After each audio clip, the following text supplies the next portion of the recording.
Hey everybody, Jillian here. Welcome back to my channel. I have a new journaling Bible entry to share with you guys today, and I'm so glad you joined me. Thanks for taking time out of your day to check out what I'm doing. I'm going to be in Luke 15, verses 4 through 7 today, talking about Jesus and the parable of the lost sheep. And I, like normal, put my Bible mat under my page and I'm ready to go. I'm going to be using this Heidi Swapp stencil. I got it from Tuesday Morning a while ago for like $2, and I couldn't pass it up. Now I've pulled some paint out, and these are all just really cheap acrylic paints. I'm going to start with this pink one. It's from Anita's Acrylics, and I think it's called Princess Pink. And I had already pre-selected the supplies I was going to be using, so these paint colors went with the stickers that I knew I wanted to use. So I'm taking this little pouncer, and I'm pouncing the ink on top of the stencil, and it's not creating a solid circle. I didn't do it hard enough because I wasn't sure what the coverage would be like. But I love how it turned out in the end. So I'm just adding some more paint to the palette there, and then I'm going to put these dots all along the right side of the page. And I'm being careful to do it in an up and down motion instead of a side to side motion so that I don't get paint underneath the stencil. I did a pretty good job this time, I must say, getting paint only where I wanted it. So it was a successful afternoon. So I'm just going to line it up with some dots that are already down and then continue down to the bottom of the page, and then I'm going to bring it up around the corners of the text on the top and on the bottom just to kind of make it surround the text. So while I'm doing this, I'm going to go ahead and read to you the verse that I'm talking about in this entry, and it says, "Then Jesus told them this parable. Suppose one of you has 100 sheep and loses one of them. Doesn't he leave the 99 in the open country and go after the lost sheep until he finds it? And when he finds it, he joyfully puts it on his shoulders and goes home. Then he calls his friends and neighbors together and says, 'Rejoice with me, I have found my lost sheep.' I tell you that in this same way there will be more rejoicing in heaven over one sinner who repents than over 99 righteous persons who did not need to repent." That is incredible to think about, the rejoicing in heaven when one person comes to know Jesus and enters into a relationship with him. That just warms my heart and blows my mind at the same time. So to kind of illustrate this in my Bible, I'm putting all of these pink dots to represent the 99. I did not count them and doubt there are 99 there. And I'm putting one singular dot over to the left to signal the one that Jesus is going after. Now, I pulled out the stickers that I'm going to use, and I'm just showing you here that I cut them down from a 12 by 12 sticker sheet from Blvd. I keep all of my Bible journaling supplies in a bag so that I can just quickly pick it up and go wherever, or even just move it around the house with ease, because who knows where I'll be stationed that day with my little boy. I went ahead and cut them down, and then I'm going to use all 4 colors for today's entry, and I'm using a song from Audio Adrenaline called Leaving 99. You guys should definitely go listen to it.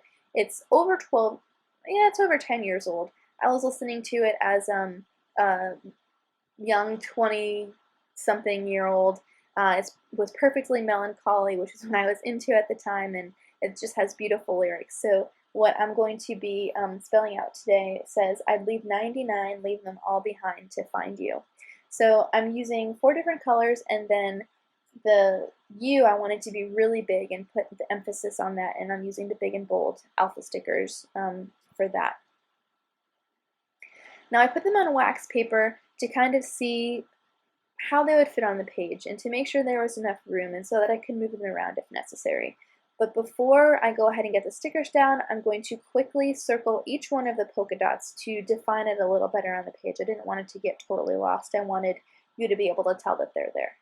Now lately, what I've been doing is putting all my stickers and working from the bottom up to make sure that I don't run out of room. It's happened before where I started at the top and then I had everything stuck down and then realized I didn't have enough room for the last couple of words. So in order for that not to happen again, I'm starting from the bottom.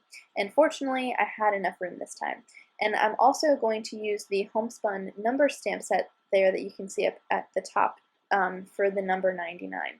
So I'm just putting the stickers down carefully, and I will end up using some tweezers since our skin has oils in them that kind of render the adhesive ineffective, if you will. So because these letters are so tiny, I want to touch them as little as possible. So I do use my tweezers to put them down and Do not have you watch me do that.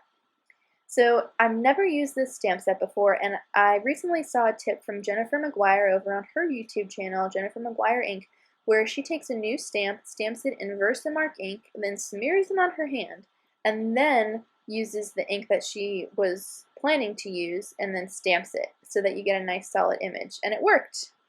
So I was very pleased with that tip. Thank you, Jennifer, for sharing that. And then I'm going to go ahead and stamp my 99 down above the stickers.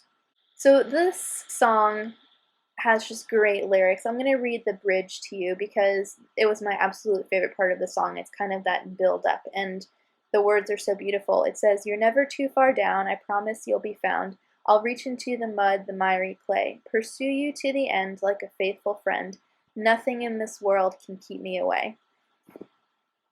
And wow, that totally goes hand in hand with what I journaled last week, Romans 8:38 and 39, saying that nothing can separate us from the love of God. So just something amazing to think about and ponder and just be reassured by. So I quickly flipped to the page over there to see the bleed through situation on the back, and it definitely bled through, but it doesn't bother me. I would love it to have every single page in this Bible filled up with notes and illustrations and things like that, so I'm not going to let it bother me. So now I have all the stickers down, and then I have to go through the tedious task of dotting all my I's. It's not my favorite part. I wish that everything was, capital letters only, but it's not, so I just used my tweezers to help me get them down, and it wasn't so bad.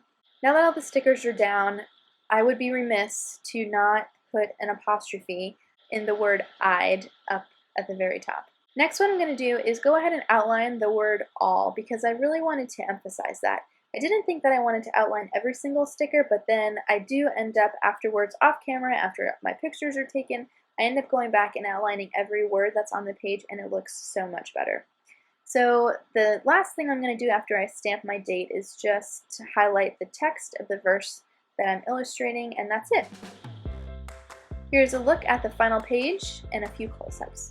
Thank you guys so much for watching. I really love sharing these with you and would love to hear what you think. Leave me a comment below or just say hi. I'll see you guys next Wednesday.